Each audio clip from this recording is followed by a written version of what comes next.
words, render to Caesar the things that are Caesar's, and to God the things that are God's, which raises the whole issue of the state and the Christian's relationship to the state in connection to his relationship to God. So the setting is Matthew chapter 22, and the Pharisees are aiming to entangle Jesus, it says, in a trap. They intend to hang him on the horns of a dilemma. So they come and they say, now, Jesus, we know that you are a true teacher and you've come from God and you speak the way of God with faithfulness and you're not impressed by anybody's face and you don't cow to anybody's opinion. This is called buttering up. Jesus is going to call it malicious because they don't give a rip what Jesus thinks. They mean to entangle him.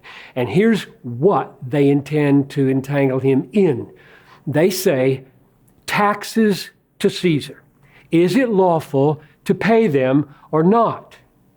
Now, the Pharisees are there and the Herodians are there, which gives it a politically supercharged situation. Pharisees, super duper high-powered allegiance to the Old Testament and the people of Israel. The Herodians, they're on Herod's side. Herod's a lackey government of the Roman Empire who are the overlords, the occupiers of Israel, not popular people among the Jews. This is kind of a setup.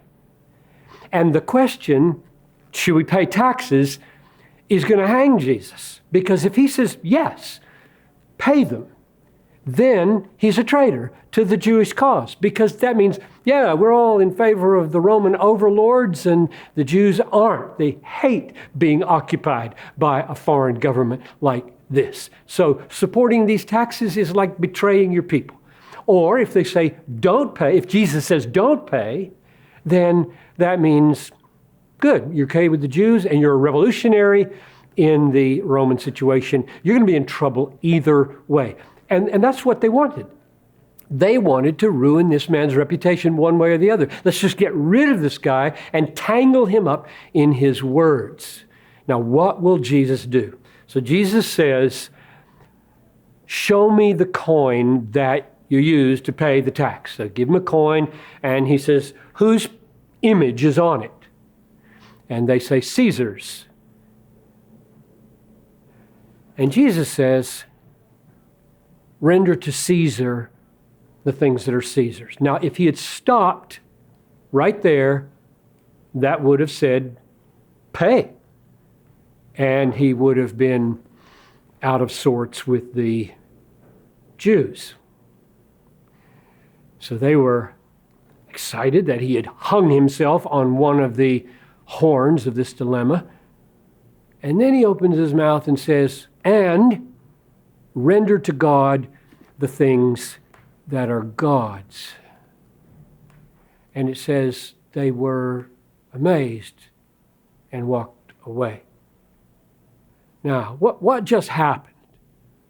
A lot of people say, well, he just cleverly dodged the question.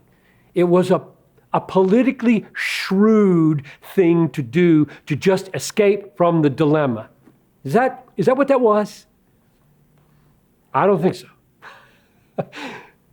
It's true that Jesus didn't give us the answer about the relationship between Caesar and God on a platter. Like, here's the answer, 3 steps, how to relate to the state.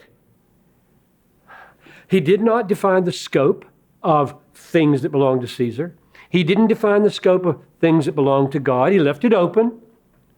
He didn't define the relationship. He just said, give to Caesar the things that are Caesar's, and, just an and, give to God the things that are God's.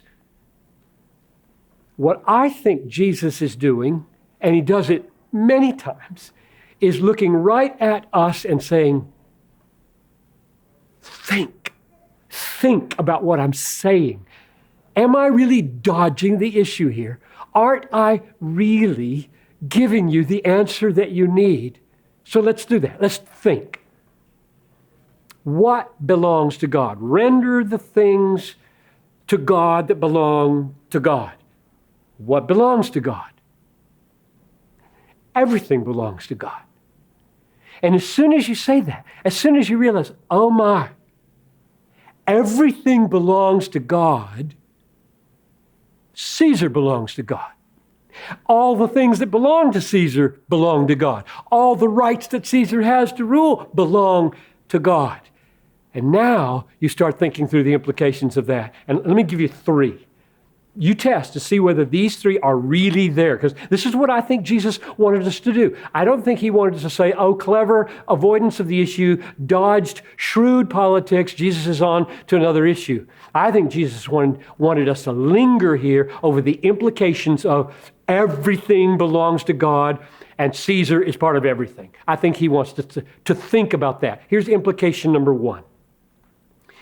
Everything Caesar has and all the authority that he rightfully claims is derivative from what God has and what God claims. So remember Pilate and Jesus. We're on trial for our lives. Jesus is looking at Pilate, not saying anything, and Pilate says to him, don't you realize I have authority to crucify you and to let you go? And you remember what Jesus said? You wouldn't have any authority if it hadn't been given you from above. Caesar and all of his lackeys, the entire state of every nation on the planet, has the authority it has only under the sovereignty of God, which means whatever they can claim, they claim derivatively. Here's the second implication. Namely, it's limited. The authority, the sphere of Caesar is limited. So we have Acts chapter 5, verse 29, and the apostles are being told to shut up and quit teaching in Jerusalem all this truth about the resurrection of Jesus. And they say, look, you may think it's right to obey man rather than God. We must obey God rather than man. I don't care what authority you have. God has superior authority. Yours is limited. We're following God. We're opening our mouth. I don't care what you say, Mr. Authority. So there's a limitation put on human authority and state authority by the fact that if any human authority tells us to do what contradicts what God tells us to do, we say no. There's a limitation. So that's implied in the fact that everything that's God is over and limiting what is Caesar's. And the last implication is that all of our submission to Caesar, and we do render to Caesar the things that are Caesar's. Romans 13 is all about submitting to government. It is shaped. Our submission to the government, to Caesar, is shaped by the fact that God owns everything. And here's what I mean. Submit for the Lord's sake. And I think that little phrase, for the Lord's sake, is like a banner flying over all submission to human authority. And we Christians should be a humble, submissive people. We should keep our speed limits. If we're children, we should obey our parents. If we're church members, we should submit to our leaders. If we are wives, we should submit to our husbands. If we're employees, we should get in on time and leave on time and not fudge on what the employer expects of us. We are a people who submit, but we don't do it because any human authority claims us. They don't. We do it for the Lord's sake.